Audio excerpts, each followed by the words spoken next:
I cannot emphasize enough how much, if someone is not able to be friends with you unless they are bullying you or controlling you or manipulating you, that someone is not a friend. And one of the things that I want to talk about is, you know, if someone has to control you, if somebody has to manipulate you, if somebody has to be overbearing over you, and if somebody has to always get a yes from you in order to be good friends with you or even be your friend, that's probably not your friend. That's someone who likes the convenience of what it is that they are getting from you. And so yes, at that moment they feel like, we're friends because I'm getting what I want. Oh, this is nice. But it's not about the fact that they like you as a human being. It's that they like that what it is that they can get out of you, that suits them, that benefits them. I have been thinking about friendships a lot, and you know, I was thinking about friendships in the 20s and friendships in the 30s, and why it's almost as if in the 30s friendships dwindle and become less and less and less. And what occurred to me is that friendships of the 20s are less structured. People are just rolling with it. Typically there's a sense of flexibility because everyone is not fully formed, and they are still discovering themselves. So this journey of everyone discovering themselves created a camaraderie that connects people. But what happens towards the end of the 20s and into the early 20s, going into the 30s and the late 30s, is that you become clearer about who you are, what you're about, what you're not about as a human being, and what you need and what you don't want.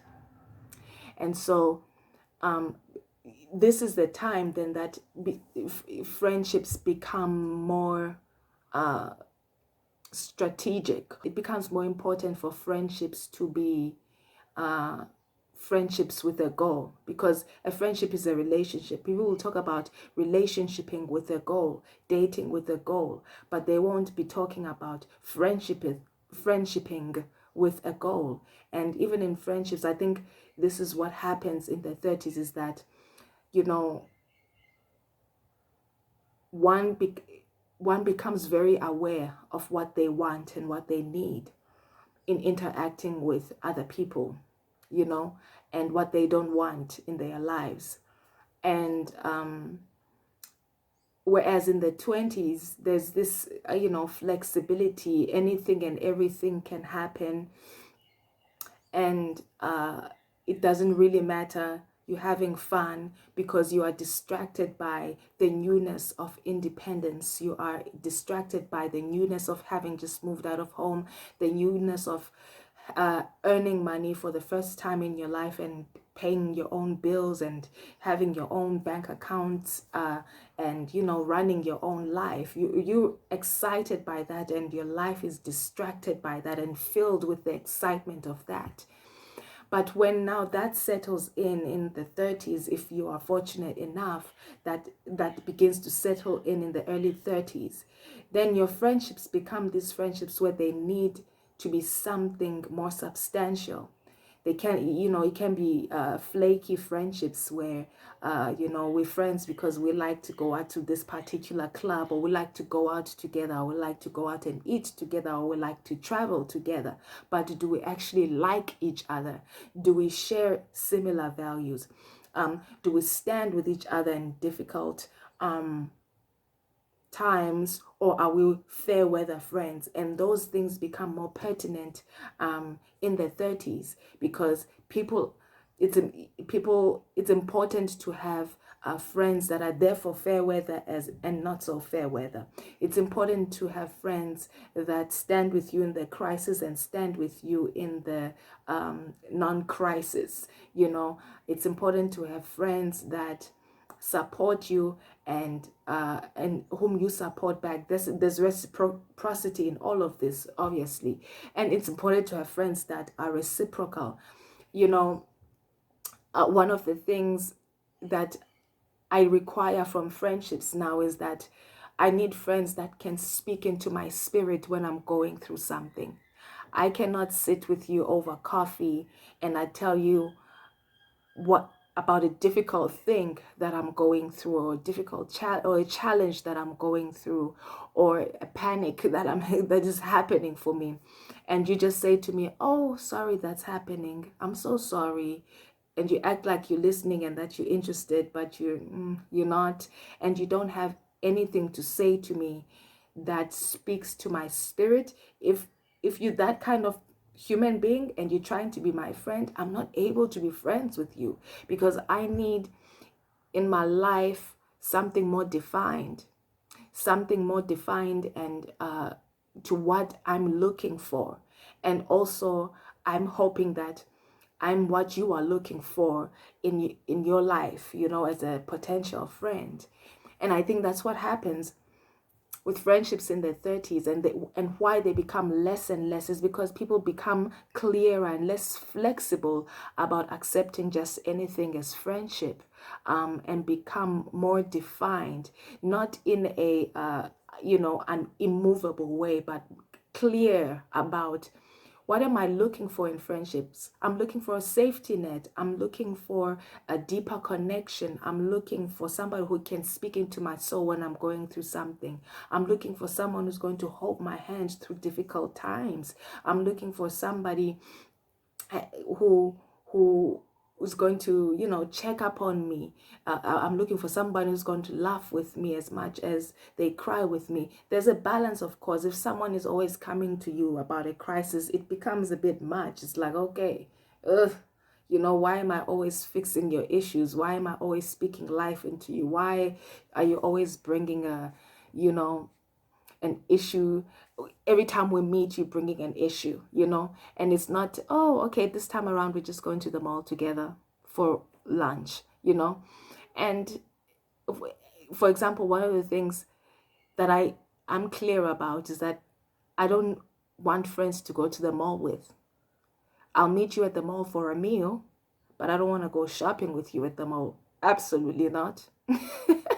you know because I don't want to be controlled by someone else's, oh, I want to go into that store and I don't want to, so I'll go into that store. And then it becomes this thing where you're supposed to be at the mall together, but you both doing your own thing.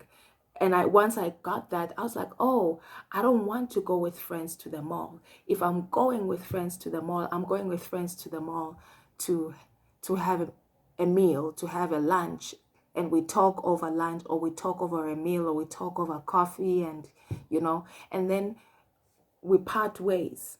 We might part ways and still go into the same mall and browse, but we've parted ways, and therefore we're not looking at the mall at the same place. I mean, at the same, as a collective, activity that we're doing. Absolutely not. The reason, therefore, I believe that friendships become less and less in the 30s is because they become, as a human being, as you grow, you become more organized and you become more clear about what you need, what you want, what you don't want, what you don't need. And you are able to clearly define that, in a way that makes room for other people, but in a way that's not willing to sacrifice itself either, you know? And because for some odd reason, there's still a lot of wounded people walking around with unresolved narratives and unresolved traumas and unresolved issues of the past. People come into friendships to try and find a solace and a refuge and to be healed by another person, and they don't necessarily have much to give to the other person. Or people come into friendships to control, to manipulate, to overbear, to overpower.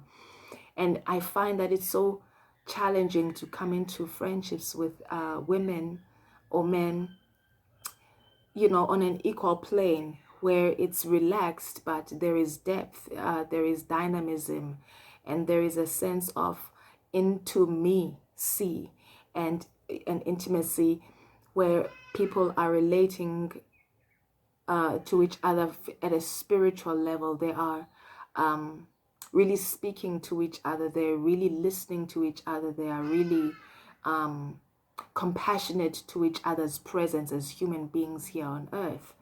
It makes sense for me when I look back and I think, oh, okay, that's why there's less friends in the 30s. You become more defined. Whereas in the 20s, life is less defined. Things are less clear. The lines are less clear. There's more blurs. But all things come into focus in the 30s. And one cannot afford to have blurred things and undefined things in the 30s and in the 40s and 50s and 60s and onwards. It's not fair on one's spirit, because there's so much pressure just surrounding you. The last thing you want to have is to have to blur everywhere, is to have to give in friendships and settle for less. There's so much compromise that people are faced with, and so much negotiating around unfavorables that people are faced with, that even to do that in one's friendships, it's a bit much. I think it's important to look for the lesson in friendships and what each one is stands to teach you, for a season, for a time, or for a lifetime. But in the same token, you don't want friendships that are going to be destructive and toxic. You want constructive friendships. And so I've been thinking about this, and I would like to do a series on this. And I don't know what it is I'm supposed to say about friendships. I mean, I've learned a lot over the years about friendships. I believe it will come out in time, but I think I'll start here and go from here. So this is probably going to fall into the series digest playlist, and I will just come back here and pour on friendships as I see, on themes on friendships as I have gone through.